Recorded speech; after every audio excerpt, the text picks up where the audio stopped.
Salut! Alors aujourd'hui, on va lire la 37e histoire. Mais d'abord, je voudrais me présenter, mais en mongol. Sana, nama kanarketek, tiyet yesinaste, parantamdartek, tiyet datanart, parantsar, nama shirjen.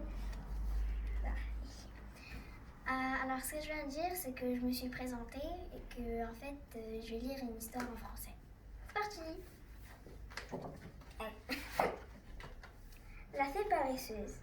Lula est une petite fée très paresseuse. Elle n'apprend jamais ses leçons et passe ses soirées à rêvasser et à regarder la télévision.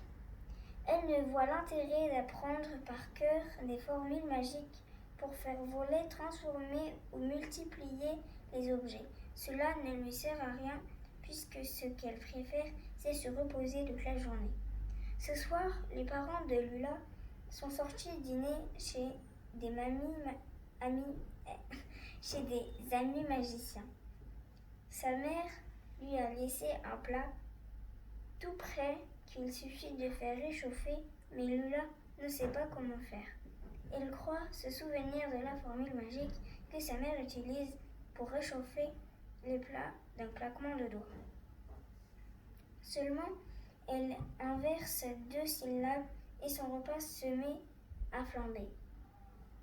Lula n'a plus rien à manger. Elle s'installe dans le salon pour regarder la télévision.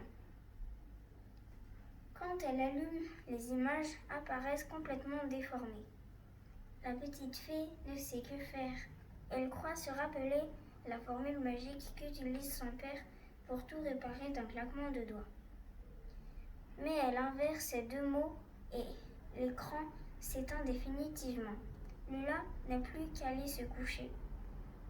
Elle monte dans sa chambre malheur.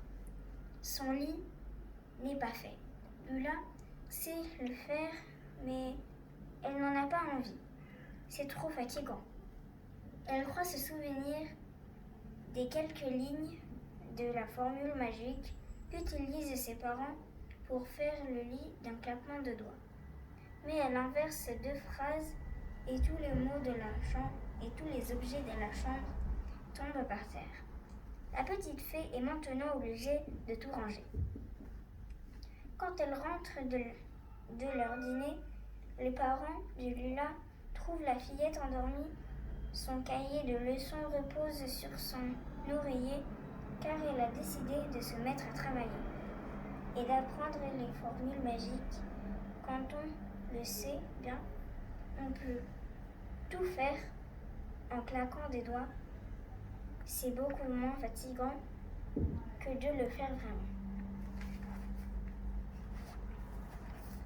On voit Lula qui est en train de se reposer sur le canapé et on la voit qui n'est pas très contente parce que tous les objets de la chambre sont par terre. Alors c'est la fin de l'histoire, on se retrouve pour la prochaine. Bye bye!